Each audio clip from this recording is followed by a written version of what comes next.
টাকা অবশ্যই নাই, ইজ্জত অনেক আছে, আমার মানুষ সম্মান করে। জীবনে টাকা পয়সাটা কি হইব?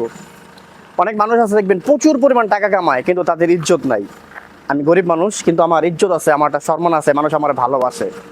আসলে এই চিন্তা, এই চেতনা আপনার ভিতরে আছে, আমার ভিতরে আছে। মূলত টাকা না কামাইলে ইজ্জত হয় না। দেখেন, বিশ্বাস করেন আর না করেন, আপনার কাছে টাকা নাই, আপনার মানুষ ভালোবাসে, এটা আপনার মনে হয়।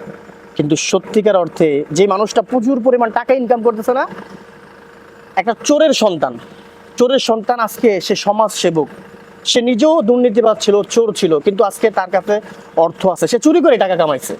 আর আপনি একজন ইমামের ছেলে, একটা মসজিদের ইমামের ছেলে, আপনি ভালো মানুষ, মাদ্রাসায় পড়েন, হ্যাঁ আপনার জন্য সম্মান আছে, কিন্তু আপনি যান ওই দোকানে, চায়ের দোকানটায়, দেখবেন ওই যে চোরের ছেলে বা নিজেও দুর্নীতিবাজ চোর টাকা কামাইছে, এখন চেয়ারটা ওনার জন্যই মুছা দেওয়া হবে, আপনার জন্য না। অর্থাৎ ইজ্জত সম্মান টাকার ভিতরেই। ভাই ইজ্জত কামান যায় না, ভাই ইজ্জত কামান যায় না। জীবনে ছোটবেলা থেকে আমি এটাই ভাবতাম যে ইজ্জত কামাইতেছি, ইজ্জত কামাইতেছি, সম্মান কামাইতেছি, কিন্তু দেখলাম না। যে ছেলেটা মানে 2 নম্বরি করতো, বাটপারি করতো, সিটারি করতো, আলহামদুলিল্লাহ আজকে তার অনেক টাকা পয়সা হয়েছে, এখন তার প্রচুর পরিমাণ ইজ্জত আছে, তাকে দেখলে মানুষ সেলুট দেয়, তাকে দেখলে মানুষ সম্মান করে, তার পোস্টার ছাপাইয়া মানুষ মালা দেয়।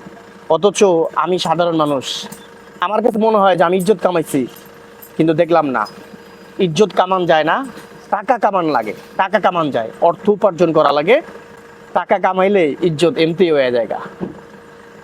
যাই হোক, বেশি জ্ঞান নাই, জ্ঞান বাড়তেছি না, নিজের জীবনের অভিজ্ঞতা থেকে বলতেছি। আমার কাছে এখন শেষ মুহূর্তে মনে হয়, যদিও জীবনের কখনো শেষ নাই, শুরু শুরু শুরু হইতেছে, সামনে আরো সময় পাবো ইনশাআল্লাহ, আরো সময় আছে, কিন্তু প্রতিজ্ঞা করা লাগবো, অর্থ উপার্জন করা লাগবো, ইনকাম করা লাগবো, টাকা থাকা লাগবো, তাহলে ইজ্জত এমনি চলে আসবে। ইজ্জত কামান যায় না, টাকা কামান যায়, আপনিও টাকা কামান, ইজ্জত এমনি চলে আসবো।